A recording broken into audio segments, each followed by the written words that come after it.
আমার স্নেহের সকল চতুর্থ শ্রেণীর ছাত্রছাত্রীদের জন্য নিয়ে চলে এলাম বাংলা বিষয়ে প্রথম পর্যায়ক্রমিক মূল্যায়ন অর্থাৎ ফার্স্ট সামেটিভ এক্সামের জন্য একটি নমুনা প্রশ্নপত্র ও সাথে তার উত্তর। এই প্রশ্নপত্রে যে প্রশ্নগুলো তোমরা দেখবে প্রতিটা প্রশ্ন পরীক্ষার জন্য ভীষণ গুরুত্বপূর্ণ, পরীক্ষাতে আসার মতো প্রশ্ন। সো প্রথম থেকে সম্পূর্ণ প্রশ্নপত্রটি আমরা দেখে নেব। তোমাদের মোট 20 নম্বরের পরীক্ষা হবে, সময় থাকবে 40 মিনিট। সো প্রশ্নপত্রে একের দাগে বলা হচ্ছে সঠিক উত্তরটি বেছে নিয়ে লেখো। এখানে 4টি নির্বাচনধর্মী প্রশ্নের উত্তর লিখতে হবে, প্রতিটি প্রশ্নের মান 1 করে, টোটাল 4 নম্বর। 1 × 4 = 4। প্রথম প্রশ্ন, বনভোজনে মিলেছে আজ ড্যাশ কটি মেয়ে, শান্ত, লক্ষ্মী নাকি দুষ্টু? উত্তর হবে দুষ্টু। খর দাগের প্রশ্ন, নরম কাদার ড্যাশতে খেলা বেশ ভালোই চলছিল, ঢেলা, গুলি, গোলা। এখানে যেটা উত্তর সেটা হলো গুলি। এরপর গড় দাগের প্রশ্ন, লুসাইরা শুকনো কাপড়ের নেকড়ার নাকি বাঁশের মশাল তৈরি করে রাখলো? উত্তর হবে বাঁশের। এরপর ঘর দাগের প্রশ্ন, কবির মতে এই পৃথিবীটা একটি বিশাল খাতা, বই নাকি কাগজ? উত্তর হবে খাতা। এরপর মোর দাগের প্রশ্ন, কেউ তো তারে নিষেধ, বারণ নাকি মানা নাহি করে? উত্তর হবে মানা। এরপর প্রশ্নপত্রের 2-এর দাগ বলা হচ্ছে শূন্যস্থান পূরণ করো। 1 × 4 = 4। এখানে শূন্যস্থান পূরণ করতে হবে তোমাদের। প্রশ্নের সাথে সাথে উত্তর বলে দিচ্ছি, দেখে নাও। প্রথম প্রশ্ন, আমরা স্কুল থেকে সবাই মিলে ড্যাশ যাব? উত্তর হবে বনভোজনে। এরপর খর দাগের প্রশ্ন, মাথায় ড্যাশ বেঁধে পাহারাওয়ালা দাঁড়িয়ে আছে? উত্তর হবে পাগড়ি। নেক্সট গড় দাগের প্রশ্ন, জঙ্গলে ড্যাশ করে গাছ ভাঙার শব্দ শোনা গেল? উত্তর হবে মরমর করে গাছ ভাঙার শব্দ শোনা গেল। এরপর ঘর দাগের প্রশ্ন, বিনা কারণে ড্যাশ করা উচিত নয়? উত্তর হবে ভাবনা। বিনা কারণে ভাবনা করা উচিত নয়। এরপর উমর দাগের প্রশ্ন, রকি ওর পিছনে পিছনে ড্যাশ পর্যন্ত এসেছিল? উত্তর হবে স্টেশন। রকি ওর পিছনে পিছনে স্টেশন পর্যন্ত এসেছিল। এরপর প্রশ্নপত্রের 3-এর দাগ বলা হচ্ছে নিম্নলিখিত প্রশ্নগুলির উত্তর দাও।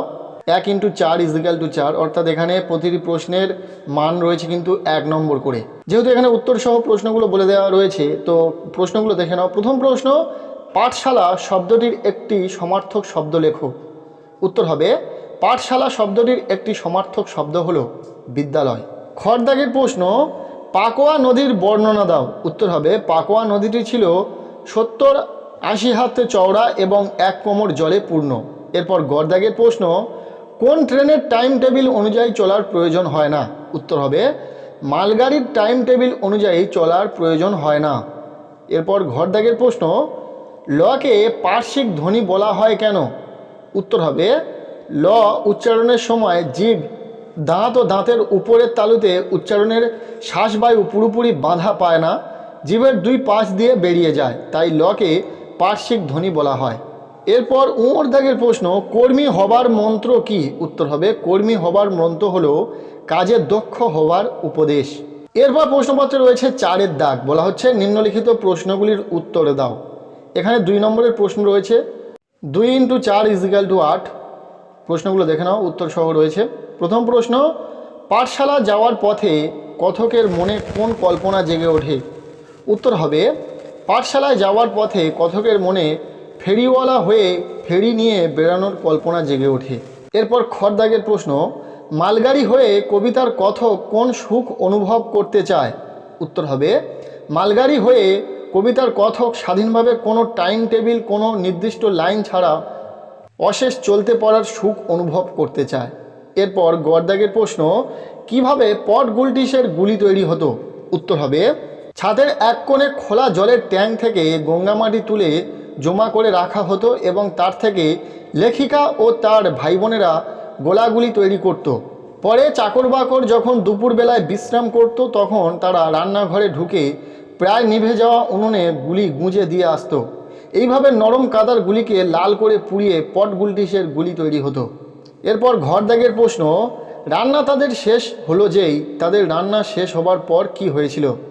উত্তর হবে 4টি দুষ্টু মেয়ের মিছিমিছি বনভোজনের রান্নার আয়োজন শেষ হওয়ার পর নুরু গিন্নি হয়ে সবাইকে পরিবেশন করা শুরু করলো। এক লাইনে সবাই মিলে বসে তারা খাওয়া শুরু করলো। ধুলো বালির কর্মা পোলাও আর কাদার পিঠে মিছিমিছি খেয়ে তারা সবাই বলল বেজায় মিঠে হয়েছে। সেই সময় হঠাৎ কবি সেখানে এসে পড়ায় দুষ্টু মেয়ে কটি খিলখিলিয়ে হেসে পালিয়ে গিয়েছিল। এরপর উমরদাগের প্রশ্ন, শুনেই তো ভয়ে বাঘের প্রাণ উড়ে গিয়েছে। কেন ভয়ে বাঘের প্রাণ উড়ে গিয়েছে, সে কি ভেবেছিল? উত্তর হবে, বাঘ যখন শিয়ালকে লেজের সঙ্গে বেঁধে নিয়ে তার গর্তের কাছে আসছিল, ছাগলছানাটি তা দেখতে পেয়ে শিয়ালকে বলেছিল যে তাকে 10টা বাঘ আনতে করি দেওয়া হলো, আর সে কিনা একটা বাঘ লেজে করে বেঁধে নিয়ে এলো। এই কথা শুনেই ভয়ে বাঘের প্রাণ উড়ে গিয়েছিল। এই ছিল চতুর্থ শ্রেণীর বাংলা বিষয়ে একটি প্রশ্নপত্র। তোমাদের পরীক্ষার প্রশ্নপত্র ঠিক এইরকমই হবে, ঠিক এইভাবে প্রশ্ন আসবে। সিলেবাস অনুযায়ী পরীক্ষার প্রশ্নপত্রে এইভাবে প্রশ্ন পাবে। আজকের এই ভিডিওটি তোমাদের কেমন লাগলো অবশ্যই কমেন্টে জানিও। ভিডিওটি ভালো লেগে থাকলে লাইক করে দাও, চ্যানেলে নতুন হলে চ্যানেলটিকে সাবস্ক্রাইব করে রাখো।